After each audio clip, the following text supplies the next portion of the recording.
Ahoy hoy, and welcome back to Titanic Talkline. I am Alexia. That hasn't changed. And before we get into today's interview, I just want to do a little housekeeping.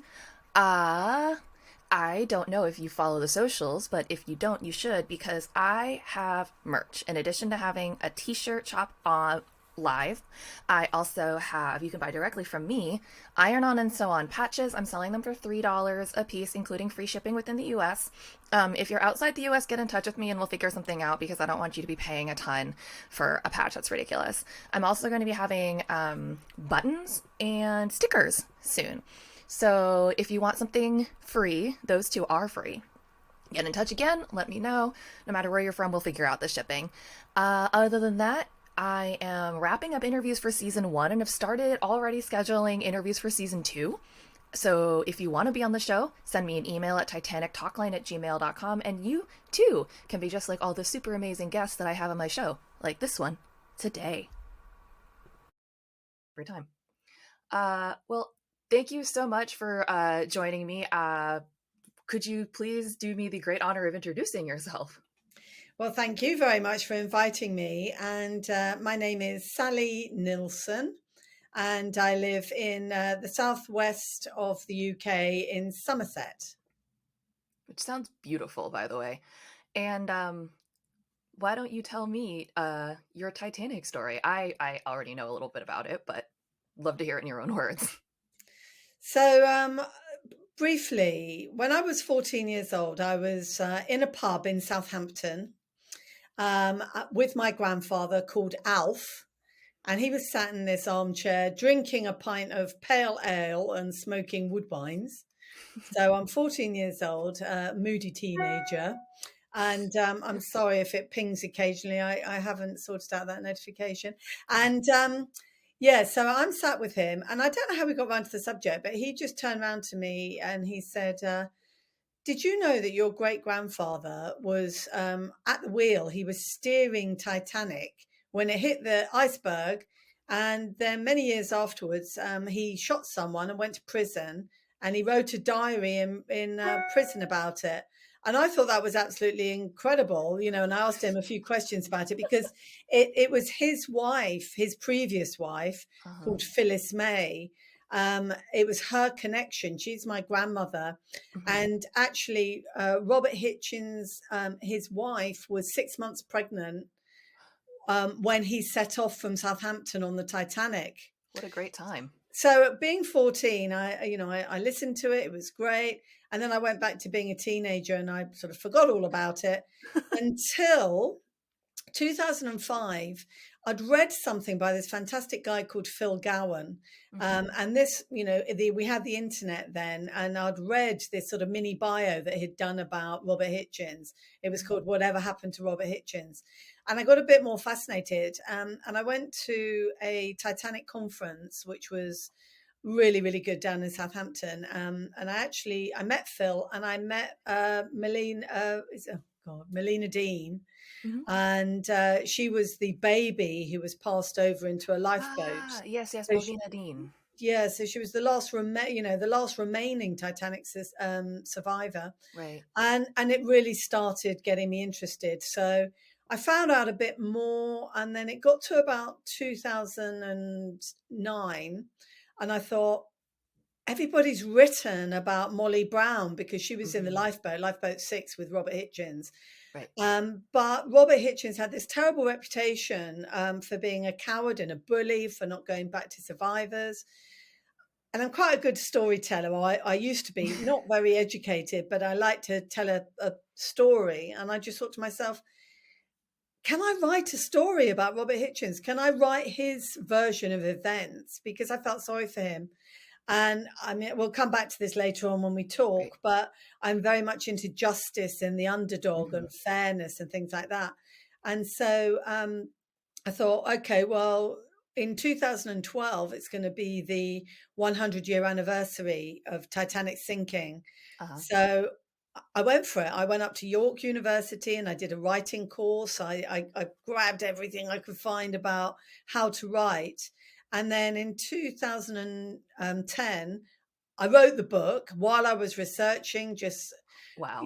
I got it all in my head, and then I wrote it all, and then I typed it all in the computer. I found a publisher called the History Press, who specialize. They do quite a lot of Titanic stuff. Oh, neat. So in September 2010, I handed over my book. It was published in 2011 for the Titanic anniversary, and the rest is history. I realized I had my mouth open the entire time. That's just an That's absolutely okay. incredible story. You That's looked a little bit wonderful. like a carp. But it's a great story. First of all, because I have to admit that I don't think I would have believed my grandfather at 14 if he told me that. I probably have been like, whatever. I was not the most Yeah. accommodating of teenagers. But I was wondering, so you started this all in 2010. You'd seen the Cameron film by then, I imagine. Yes, and I suppose at that point, I mean, because it was very clever. I saw it when it Mhm. first came out because I'm very old. I'm 57, and That's not I old. saw it when it first came out, and I mean, it was very clever. I didn't Hmm. really understand so much all the computerization of it, and of Sure. course now it's a little bit dated. I wasn't over keen on DiCaprio and Winslet's characters because I didn't really get that. What Sure. what was very interesting though was the collision scene was brilliant, and Hmm. the bit with Robert Hitchens and everything, that part of it was really good. And when I did all the research afterwards, I realized that a lot of that Cameron got from Robert Hitchens' testimony at Hmm. New York and Oh, in wow. the British Wreck Inquiry. So it was partly from Lightoller and a lot from Robert Hitchens. Hmm. But one of the things that came out from the film that I only discovered later on, which was quite hilarious actually, they had this character playing Robert Hitchens in a lifeboat with Molly Brown, Hmm. and Molly Brown's doing all her thing and shouting at Robert Hitchens. And he, in the film, pipes up, "If you Hmm. don't shut that hole in your mouth, there'll be one less person in the lifeboat." Yep. Okay, so there were some funny things about that. Firstly, Robert Hitchens was not a tall, skinny guy with a Cockney accent from London. He wasn't a Cockney guy. He was a short, 5'6", very stocky, brown curly hair, steely blue eyes, really strong accented lad from 30 years old from Cornwall with a That's very strong fantastic. accent. And the person who actually said those words was in Lifeboat 8. Who was it? I can't remember the name of the Oh, guy, but he I was have in no idea. Lifeboat 8. And really, the thing is that they made such a massive thing about Molly Brown being this heroine, being so fantastic, but she was a big personality with a big voice. And as soon as she got off the Carpathia in New York, she went straight to the New York Times. Robert Hitchens didn't stand a chance. So because I am very, very special interest, hyper focused, I read a lot about Molly Brown. Hmm. And for me, I'm very sorry to all the fans of Molly Brown. I didn't think she was that amazing a person. That's just my opinion because I read so much about her. Hmm. But when I read the book, when I wrote the book, if Robert Hitchens had been the coward and the bully and an awful person and really terrible, I would have written that. I Sure. would have written that. I just wanted to write his side. Hmm. But this is not the person that I found. So, as far as the film's concerned, back to your original question, it's a good film. I prefer A Night to Remember. Okay. That has a better portrayal of Hitchens. Yes, I mean, young people today don't really like black and white films so much. They like a lot of action, a lot of special effects, and everything else. But How many I just thought it explosions was are a better there in A film. Night to Remember? Say that again. How many explosions are there in A Night to Remember? Maybe we can get the young people involved. It's a Yeah, much more subtle film than the Cameron film, but it is I think that you have the same opinion that a lot of people have, which is that the Cameron film is, fun, modern, and dramatic, but the Night to Remember film is a more accurate depiction of how things probably possibly were. it was. It was a bit of a mixture, but um, the Cameron film, the guy who did the his a lot of, well, all of it really. He worked very closely with Cameron. was a guy called Don Lynch. Yes. Is a guy called Don Lynch, and he's written, Into the Abyss or whatever it is about the Titanic, and Hmm. he's written fantastic books, and one of the most important books, which I can't remember what it is now, and I researched a lot from that.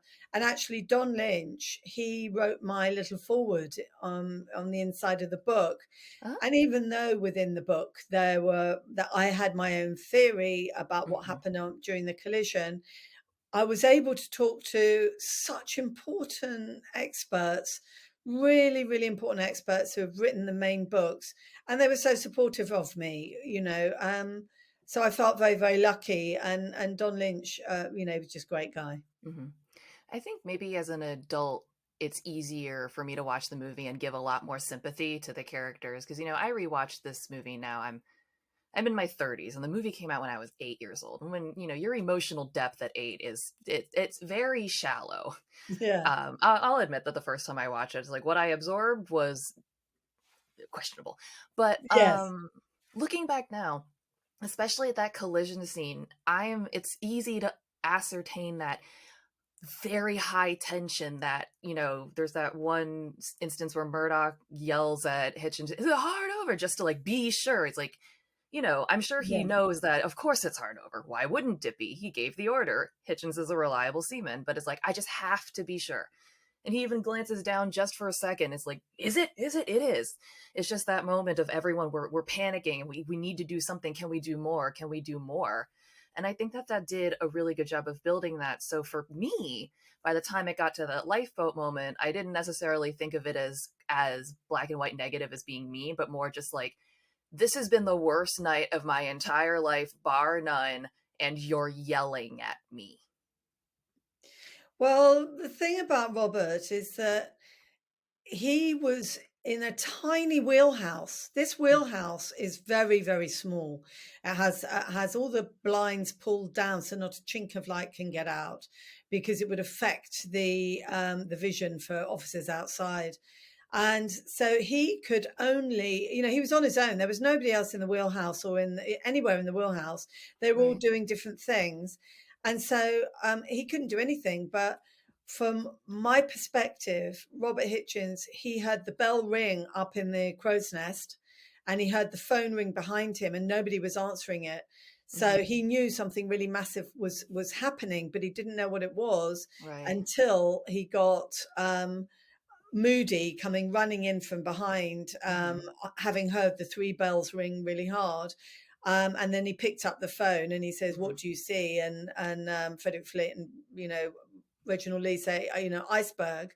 And then Murdoch comes in, "Iceberg dead ahead, hard Hmm. as starboard." I mean, "hard as starboard" is the most iconic. It's for a Right. disaster movie. It's such an iconic phrase. Hmm. "Hard as starboard."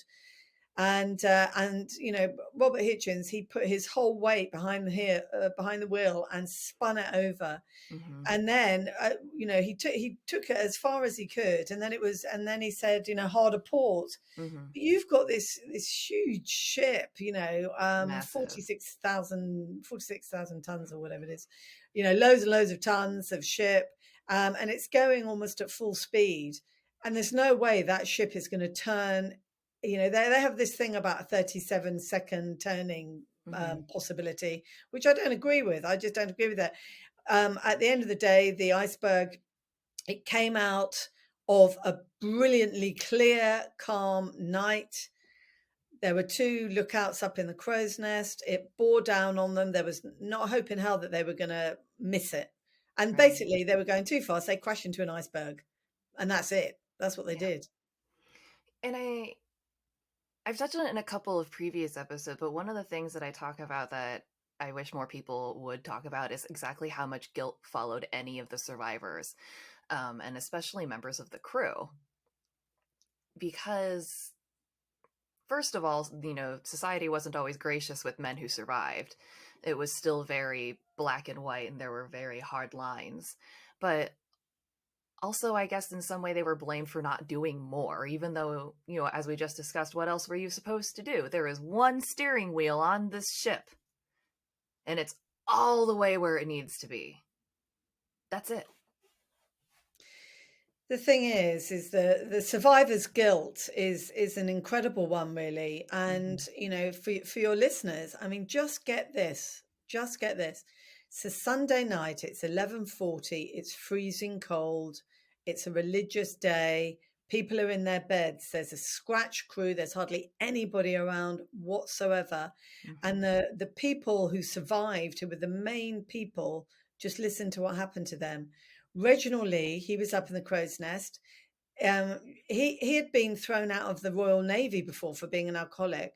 The Hmm. year after Titanic, he was found dead in a seaman's mission, and they thought it was a heart attack with complications through alcohol.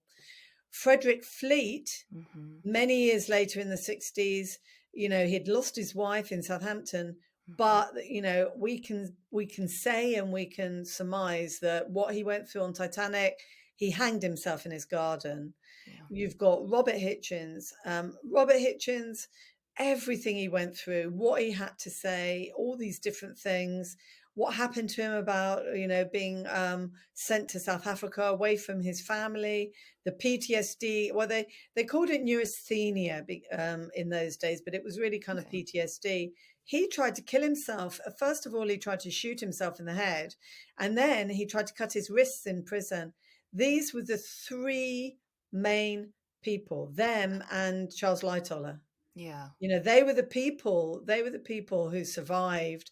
I mean, you had Boxall and Pittman, but they weren't anywhere near. And so Yeah. those three people died really tragically as a Yeah. result. And there were other people. There was a guy called Mayer. I think he shot himself. There were other people, and Hmm. there would have been a lot of survivor's guilt. In fact, I did a documentary which is really good. It's on UK Play and Yesterday in this country, Hmm. and it was filmed in Atlanta and in England, and it's called Titanic: Stories from the Deep, and it's about and the episode is called Survivor's Guilt. I don't know if Robert had survivor's guilt. I don't think he did. I'm a psychotherapist. I don't write about it. I don't have any research that Robert Hitchens had survivor's guilt, but Hmm.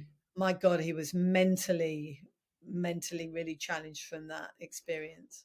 I was gonna say, it sounds like the rest of his life was spent really fraught and just trying to cope with everything that had happened, which, as you mentioned, the others, some didn't end up making it through, and most of the men who were on that watch died that night. So it was a very sad, devastating, and isolating incident in a way. Yes, well, it was. But the thing is, back in 1912, you're in Southampton. There'd been massive coal strikes, and then going on towards 1930s.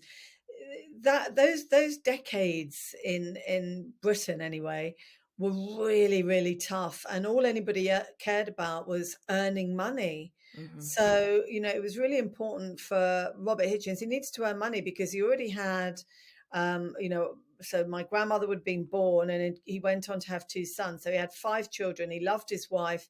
He loved the sea, and he'd been a quartermaster for 12 years before he went on Titanic. And Hmm. then by the time he was sent over to South Africa to basically keep him out of the way, really, so he didn't say anything, in my opinion. And he never had another job like that until 1940, 1941. Um, it was tragic. It ruined his life, but Yeah. it was partly because of what was going on in the country. The fact that there was a huge recession in the 30s, a depression in the 30s, and also because it was a terrible time in 1912 as well. That's probably, yeah, all kinds of factors just weigh into it being extra hard. But did he ever go back to having a career at the sea? So after Titanic, apart from Harold Lowe, who went back to Wales, Hmm. um, he went back to Wales, but the other officers that survived all stayed with the White Star Line, apart from originally who died the year after, but they all stayed with the White Star Line and they all kept their jobs. But Hmm. Robert Hitchens, who was really, apart from Lightoller, the biggest witness, Right. he was sent over to South Africa, and if you come from a little fishing village in Cornwall and then you go to boiling hot Cape Town, it's such a change for any human being to be able to cope with. I think it was really hard. And so he wasn't really doing anything over there. He was sailing on ships, but never as a quartermaster. But when he came back from Cape Town in 1914 because the First World War was just about to start. Right. So I didn't know this when I wrote the book, and it was found out afterwards because he had had these symptoms, these really horrible symptoms like PTSD, and he was invalided out of the First World War. And I thought that was it. I didn't think he actually was in the war, but he was.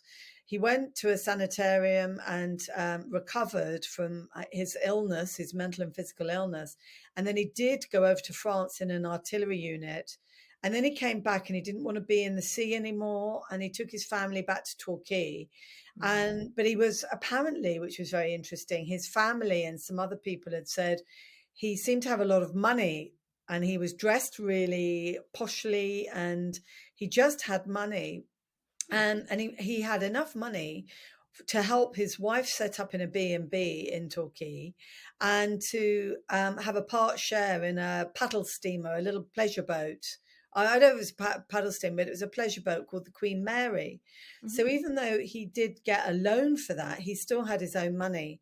But the timing was horrendous for him. So he was captaining that. I mean, that was absolutely fantastic for him. But Right. he only had a few years with that because the depression came and money ran out. And this guy called Harry Henley, who Robert stupidly got a loan from him as well, started threatening the family, giving them such a terrible time that Florence couldn't handle it, and their relationship just broke down. And she went back to Southampton with the children. Mm. And Robert Hitchens became totally destitute. He lost the boat. He lost his any chance of working. He lost his wife and his kids. He lost his house. And this is where the really big thing happened. Yeah.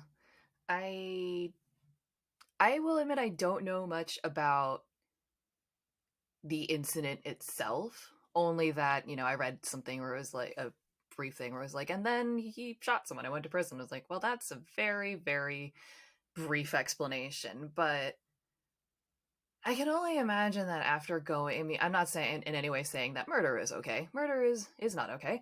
But, I can see how we got to that point, is I think what I'm trying to say. So, if you want me to, I'll just give you a brief idea of what happened. Sure. So, feeling so terrible, he started drinking, and he wasn't a drinker, as far as my research showed, Mm-hmm. because he came from this fishing village called Newlyn in the south, very, very southwest of the British Isles. Okay. And where he came from, it was all abstinence. They were very, very religious. They didn't drink. They were Methodist, primitive Methodist, very pure.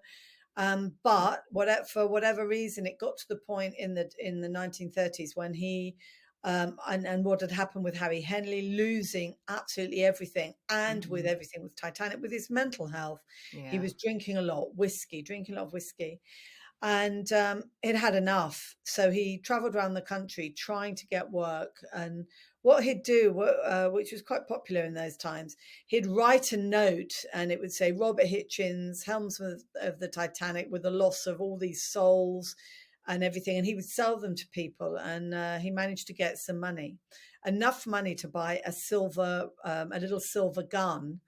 And all he wanted to do was to shoot Harry Henley and kill himself because his life was ruined. So he came back down to Torquay, and he went into some pubs, and there's all these witnesses that were there, and he was getting more drunk and more drunk. Mm-hmm. And then eventually he got in a taxi to Harry Henley's address, knocked on his door. Harry Henley opened the door and he said, "What are you doing here, Bob?" And Robert said, "I'm on the floor, and I want you to pick me up." And Harry Henley said, "I wouldn't give you a penny if you were the last man on earth, and if you weren't so drunk, I'd beat you up." Mm-hmm. So Robert took the silver revolver out of his pocket and he shot Harry, but it just glanced off the side of his head. It was a flesh wound. And then he did another shot and it went into the wall. And then Harry Henley punched him in the face. Whoa. And Robert went staggering back into the courtyard and fell on the floor. and Harry went running down the hill towards the police station. And Robert sort of got up and went to follow him down the hill, and then he collapsed on the floor, and he got the gun, and he put it to his head, and he pulled the trigger, and he missed. Oof. I mean, honestly, Robert Hitchens, he wasn't great at getting things right. And so he was unconscious. He got picked up by the police. But the judge, he took on board the fact that he had a completely clean record before this. He Mm-hmm. had been in the First World War. He'd got his British War medals. He'd been on the Titanic. He was very much down and out. And Mm-hmm. he could have got the hangman's noose, but he didn't. He got 5 years hard labor Yeah. at Parkhurst prison on the Isle of Wight. And his wife went to visit him there. And actually, his soon-to-be son-in-law came to ask for his fiance's hand in marriage over at Parkhurst to Robert.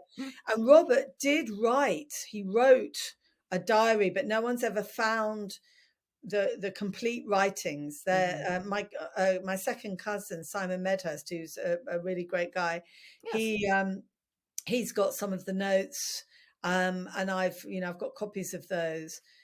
But nothing new has come out. I get people coming to me and trying to ask me for more information, and I worked so hard. I worked so hard on the research I did. I haven't got any more, and I've Yeah. moved on really. And it wasn't. You see, the thing is, Alexandra, it wasn't really purely about Titanic.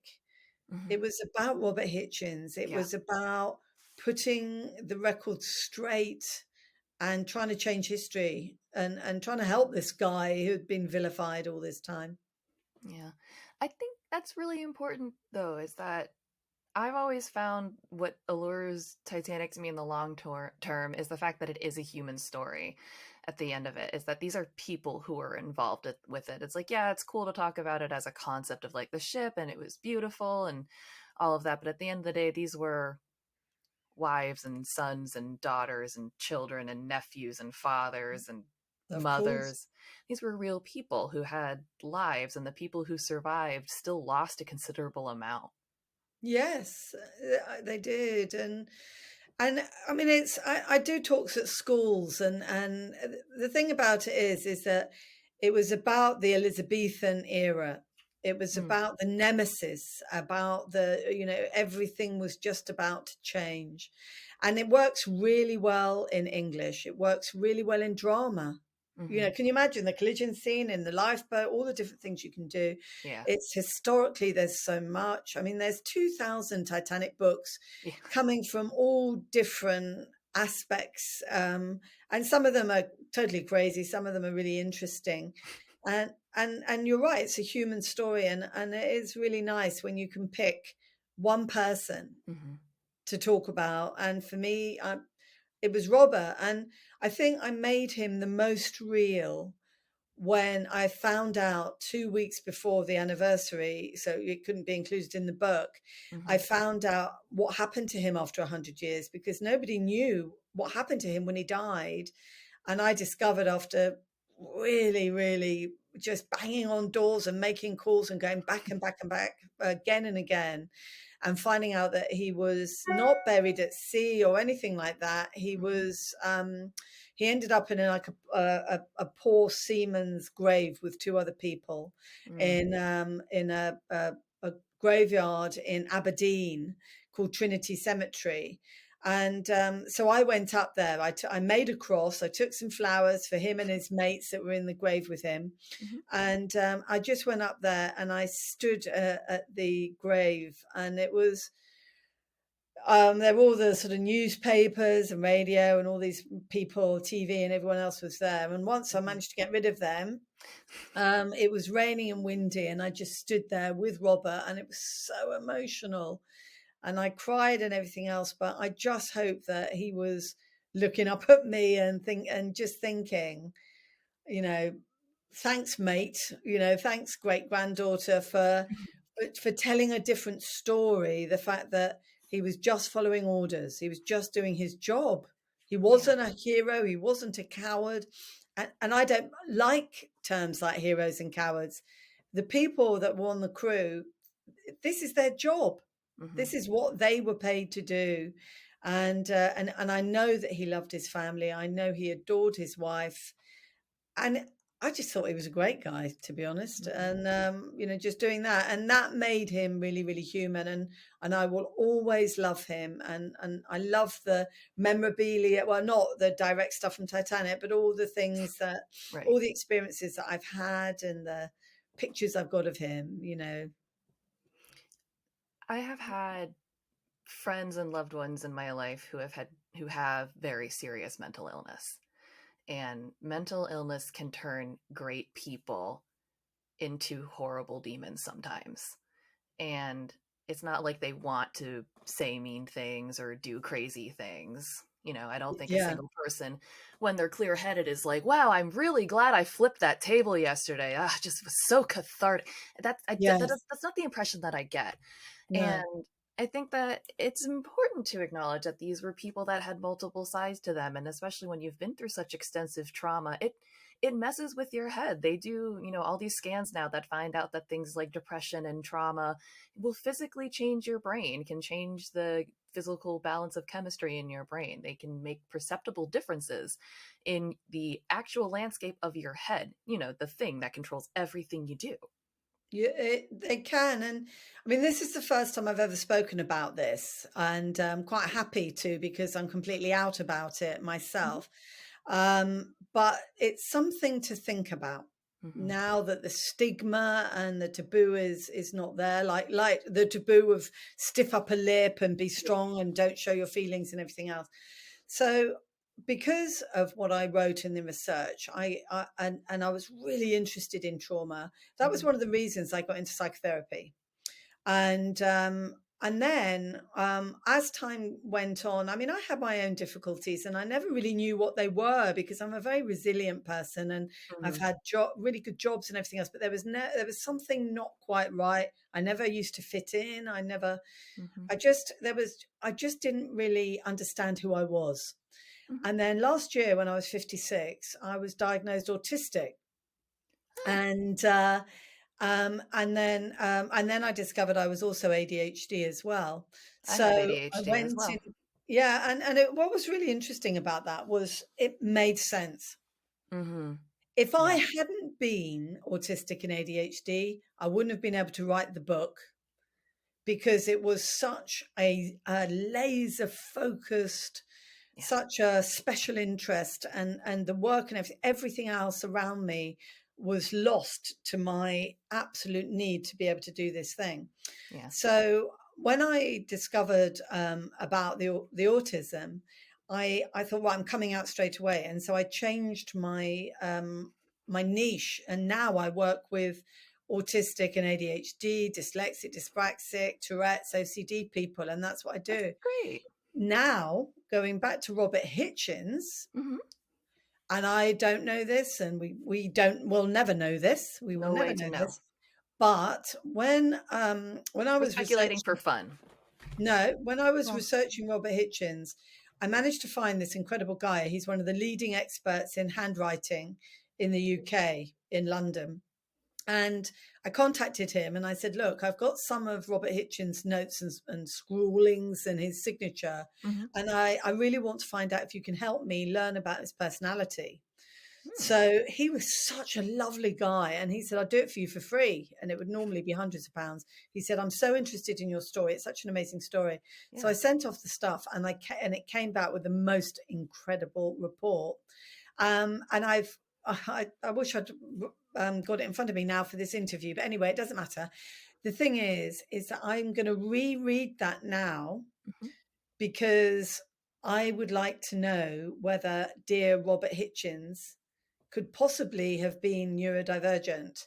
Because when you read the notes from the handwriting expert, there are some possible flags there Hmm. that make me think that he could have been ADHD, or I'm not necessarily autistic, but that just the way he was and the way he behaved and acted and everything else, I wonder, because it does go down generations, and Mhm. and neurodivergence comes from caveman days. It's something Yep. inherent in in our whole bodies from hundreds of thousands of years ago. Hmm. And I'm related to him. So who knows? I mean, that's the first time I've mentioned it, but I'm very, very happy. I'm a very happy autistic person, and lots of autistic people love Titanic. Hmm. And I don't have autism. I have ADHD, but yeah, being diagnosed neurodivergent, it was the same kind of thing where it was like, oh, I don't fit in because I literally don't fit in. Got it. Understood. And it was just kind of easier to be able to pass on for that. But you're right in that it does come down through, generations when you're able to track certain behaviors, and it's probably a distinct possibility. I mean, obviously, like we can't say for sure. There's no way to know for sure, but No.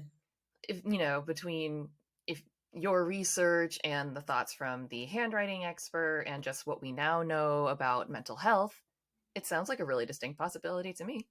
And it could be. I mean, I don't need to follow it up. I don't need to do anything about it, Yeah. and I don't really want to do anymore, because the thing Hmm. is, Alexandra, over time, people are so interested.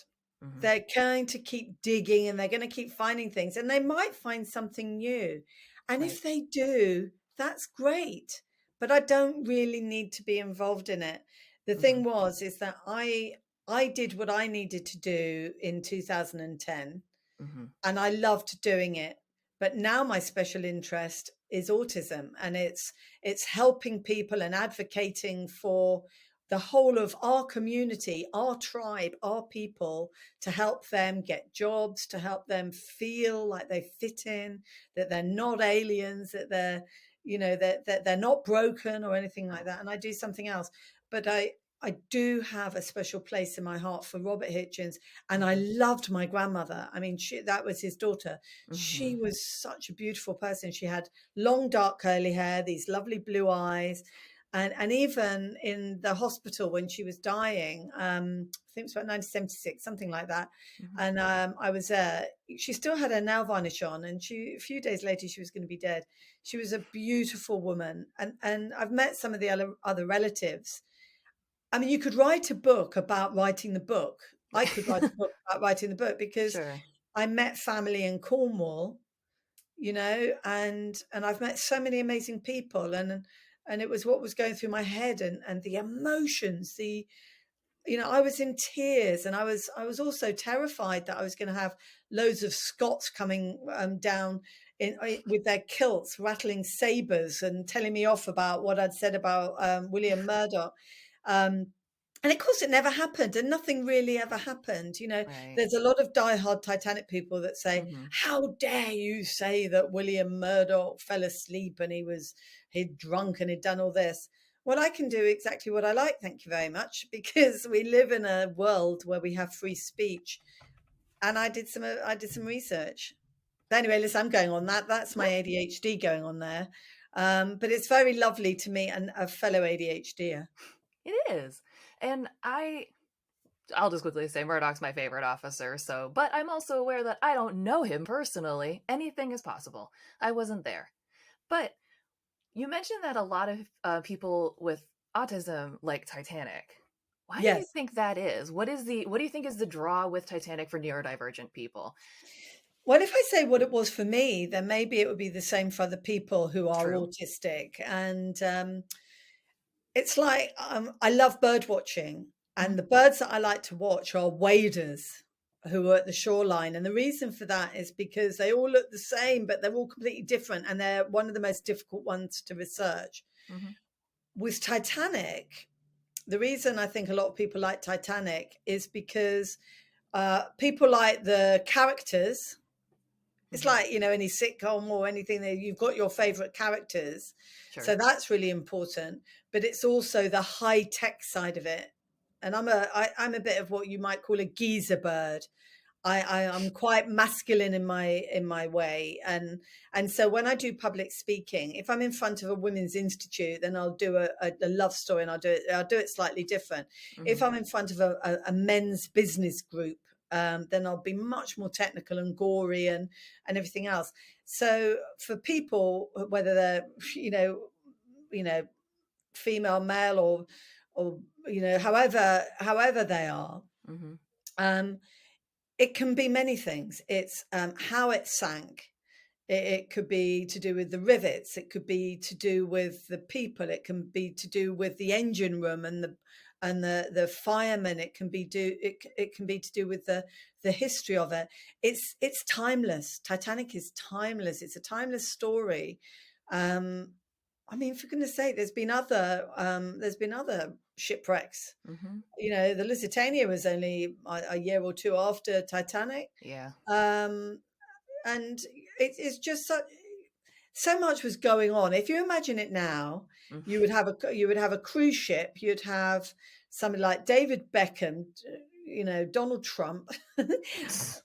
It'd be good if he went down. But anyway, About sorry. to say, I don't think I would care at all if he went down on any ship. Take him. No, but there were your people that you loved on the ship, people that you didn't love. I mean, people love the Astors Sure. and the Strausses and people like that.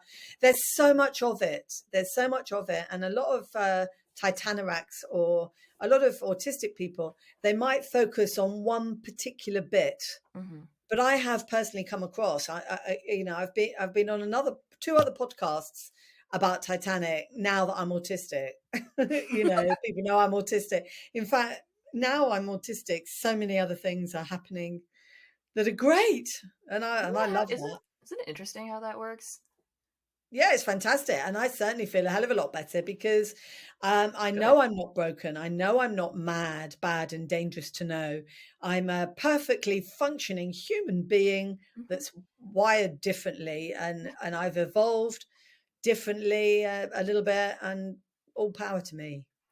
Yeah, and I've talked about this in my, immediate life, but I have also bipolar disorder. Okay. But I was diagnosed with that in my 30s while I was already on a regimen of medication. In the past, when I've seen other people, one of the diagnoses floating around was borderline personality disorder. You know, Another thing that I think people need to understand is that mental illness can change really drastically over time. Um, and your state can change depending on where you are at the time. So It now that can this. do. Mhm, Yeah, it can do. And age, you know, with age as mhm, well. But the thing about this, we need a lot more research about this because what sure. I'm finding, I'm in amongst some really fascinating, interesting academics within my neurodivergent community, and I have my podcast as well called the Neurodivergence and Mental Health Hmm. Podcast, and I've interviewed 19 people, and you know the thing is that I was misdiagnosed first time round and I didn't believe it. You know, people were saying childhood trauma, autistic traits. I mean, what's autistic traits? You're either autistic or you're not. But two of the big, sometimes other diagnoses are bipolar and BPD. And actually, it turns out that it's not. It's autism. And the problem with that is medication.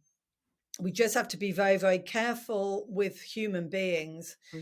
what we do because you know we do know that you shouldn't be treating autism with SSRIs and with other medication because a lot of the reason that we might be anxious and traumatized and stressed and depressed is because society doesn't understand us. Hmm. So you know, and bipolar and BPD, they're very, it's all very, very complex, but I'm so fascinated in that, specifically in trauma.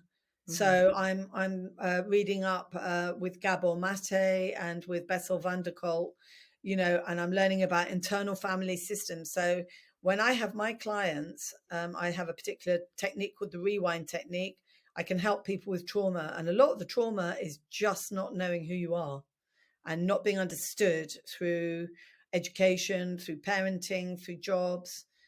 I know that's not Titanic related, but mental health, you know, I feel so much stronger now, Yeah. I mean, knowing. in the same way that Titanic's a it's a human story. Humans deal with mental health and mental illness no matter what year. We're Yes. 110 years away from the Titanic, but we haven't cured mental illness. We found a lot more diagnoses, we found a lot more medications, we found a lot more names and treatments and therapies, but we haven't managed to eradicate any of that. We still have PTSD. we still have, generational trauma. And, as they're finding more and more, generational trauma isn't just, my mom was mean to me. It is back and back and back It and back. is. They mean generational. So you could think back to that, is it not relevant to the Titanic? Because if you are part of a family lineage that had a deep scar from an event like that, it makes sense to me that it is still lingering today with everything we know about mental Yeah, health. and this, and this is in the research. This is Mhm. Bessel van der Kolk and Gabor Mate. But where we are now, in the world we are now, Mhm. it's quite catastrophic and it's very, very worrying. And I am very much a glass is half full, and I'm going to live every day as though it's my last. But the Great. world is very stressed and the world is very traumatized. Things keep happening, Yeah. and it's terrible. I mean, we see it in obesity, we see it in PTSD and trauma, we see it in suicide and lots of other things as well. And as far as I'm concerned, I'm 57. I don't particularly think I'm going to be. I don't want to be 85 and really old and ancient. I'm quite happy to be around. I'm 57. Give me another 20 years, I'll be happy. But in the time that I'm on the planet, my job, my legacy, my reason for being here is to help others. And that is what I do. And now I'm in Somerset, which is a much more diverse and alternative type of environment. Suits me to the ground. More blue hair, more piercings, more tattoos. Thank you very much. I'm amongst people who are more like me. And even though I don't have the piercings and the blue hair and the tattoos, they're on the inside. That's So always important. yeah, yeah. So I know who I am, and poor old Robert, he Yeah. just he just had such a bad run of it, and if only Titanic hadn't happened, Yeah. if only Titanic hadn't happened and he hadn't been a scapegoat, hadn't been sort of forced into things that happened to him where he I mean, it must have been the most terrible thing. In ADHD, we have this thing called rejection sensitivity dysphoria. And yeah, and 50%, I did a test on it, and 50% of me, it doesn't matter. Rejection and criticism, it flows over me. I don't Mhm. care. And this was right in the book.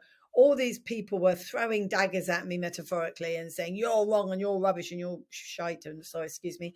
And you're I all don't this care. kind of stuff and everything else. Mhm. And it didn't bother me because I'm strong, Good. and I can take that rejection. But the other rejection to do with the emotional side, Mm. people close to me, or unfairness and injustice, Mhm. that will it can be crippling. And actually people with RSD can end their lives because that rejection and criticism is too much that they can take. So if, and I'm only saying a big if Mhm. Robert Hitchens did have at the very least ADHD, and he was rejected and vilified, and people were saying he was a coward and a bully, and he was drinking the whiskey and taking the blanket, and an awful person, Mhm. and these things kept happening, it's not surprising he wanted to finish it. Another reason why I think he could have been ADHD. But Mhm. look, that is literally just, it's just a thought, and we will never know. We will never Right. know that.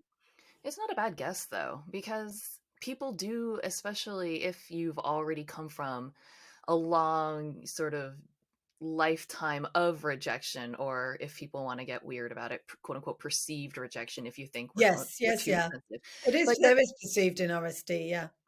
And and even I've reflected back on some situations, 10 years later, and been like, well, but I don't have the world's best long-term memory, so that doesn't happen often. But And there's uh, big holes in the memory, isn't there? It's like Swiss yeah. cheese. But you know something I just want to add, because I know Mhm. we're going to be ending soon, is that I discovered that my mum, both my parents are dead now, and my mum, I think she was like me. I think she was autistic and ADHD, and but she's the other side of my family, you know. Mhm. And my father, I don't think he was neurodivergent, because it was very difficult within my family, because my mum couldn't really handle my emotional outbursts, so she'd hand me over to my dad, and he didn't understand. But that doesn't mean to say it didn't jump a generation and everything else. And maybe my dad did, but I don't think he did from what I know about ADHD. Sure.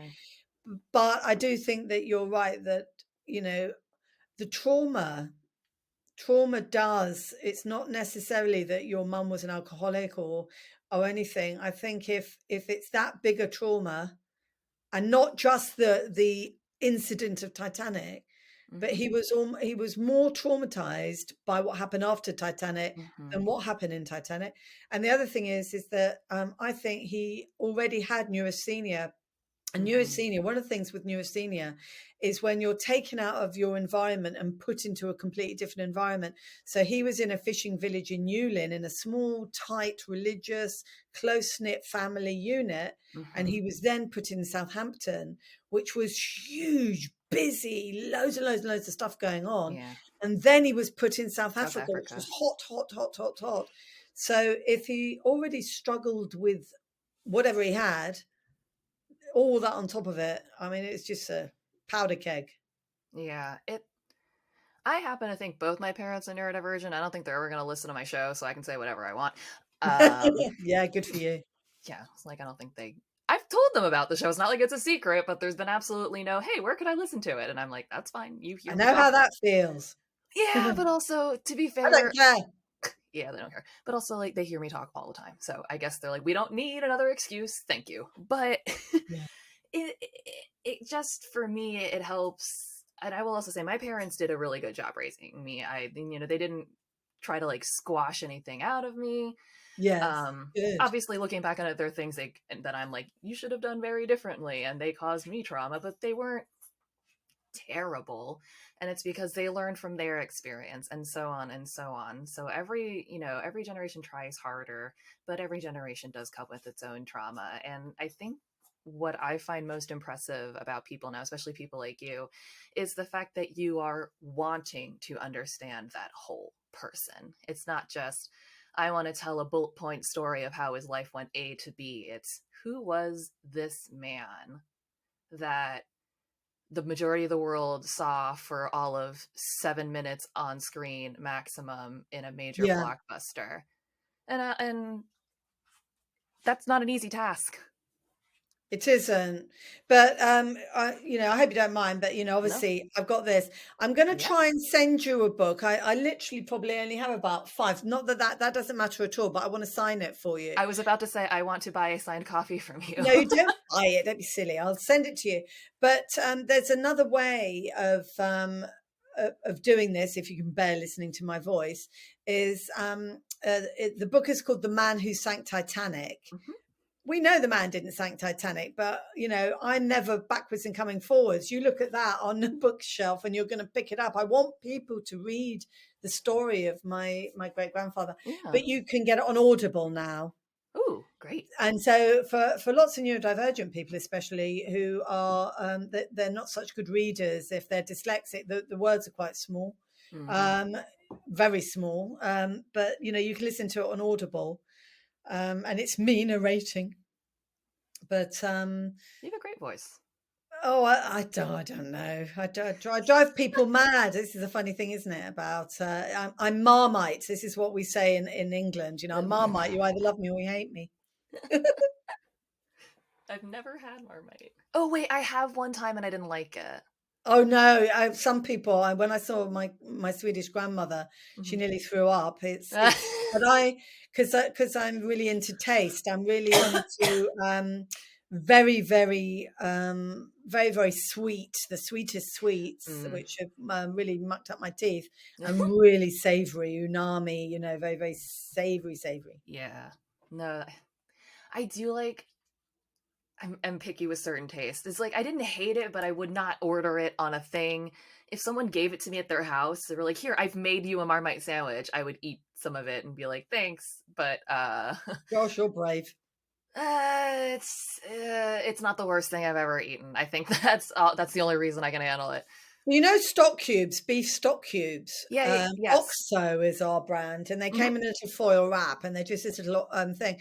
Yep. When I was a kid, I used to have one in my pocket, and I used to eat it during the day. Or I would have Lipton's tea sherbet and have that as well. And now this came out when I found out I was autistic. Is I used to eat willow tree, brick, sand, grass, bones, hair, rubber bands. Yeah. I've never been a chew eater. That hasn't been my thing. I used to be a nail biter, but I trained myself out of that somehow. I Oh, don't know good for how. you. And now all I do is jiggle and swing around constantly. So I knock into things, knock things over, spill things. It's great for a podcasting host to be making noise Well, I absolutely broke both constantly. my, I got beat you to that one. I broke both my ankles in 2020 walking out of my back door. Ow. And one of them was dislocated. It was going at right angles. I know, I'm sorry. Oof. I'm really sorry. Well, I've And completely dislocated my shoulder before, so yeah, ugh, and it's so the worst. squeamish and disgusting. And the morphine Yuck. didn't work. It was totally rubbish. And yeah, that wasn't much fun. So yeah, because we've just moved, I'm sporting 1,000 bruises at the moment.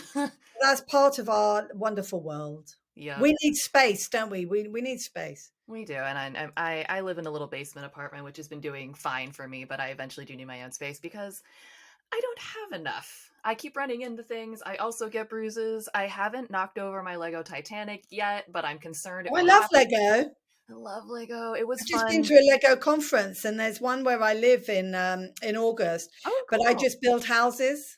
Oh, nice. This is the first Lego model I've ever bought. It was a weird impulse buy. I've always wanted it. So it came back in stock and I got it. But yeah, I've never built a Lego model before. It's been fun. I've always like Can you send me a picture? Send me a picture of I it. will. I will send you a picture because it's a little out of my sight, but I also don't want to keep you too long because I know it's a little later your time, I think. No, it's okay, but I don't want your audience to get bored either, No, because thank an you, hour is Will. quite a long time. No, but I thank you so much for coming on. It has been amazing to talk to you. I cannot wait to read your book. Everyone should go read about it because it is important to know the people that are part of the thing that we like, are part of its history. We should know who they are, who they really are. And thank you so much for inviting me. And the book's got loads of other stuff in it. Mhm. You may not know everything. You may think you know everything about Titanic, but there's some stuff in there that you might not know. Send me your address, and I'll I I'll, will. I'll get a signed copy over to you. Oh, thank And you. just feel really, really grateful for you giving me the time to talk. And I love all your. I'm looking at you. I've got one of those plaques myself that you've got there, and I Yeah. can see all your little figurines, and your room looks absolutely lovely. Aw, thank you. It's my little collector's haven, and I have And your my lovely chair and your this is yeah, also it my looks work. great. Awesome. Thank you so much. Um, I really need to thank Sally so much for coming on. And what's really exciting for me is that on a future episode, I'm going to be talking to her cousin, Simon Medhurst, who, unlike Sally, did not grow up knowing he was the great grandson of Robert Hitchens. That's going to be another really, really fun interview. But again, I cannot overstate how grateful I am to Sally for coming on the show to talk to me. And please get in touch with her if she's an amazing person. You can follow her on Instagram. That's Titanic underscore Robert dot Hitchens, HICHENS, and that is Instagram. You can also find her on her website, which is freshstart.me, me.uk. And if you're interested in her book is called The Man Who Sank Titanic. Um, it it's a great book. She's an amazing person. She's absolutely wonderful, and I thank her so much for coming on. Guys should go check her out. In the meantime, before the next episode, you should like and follow the show on all the socials, on Instagram, on Twitter, and on Facebook. The username is Titanic Talkline, all one word. And send me an email if you want to get in touch. That's titanictalkline@gmail.com. And I'll see you in the next one.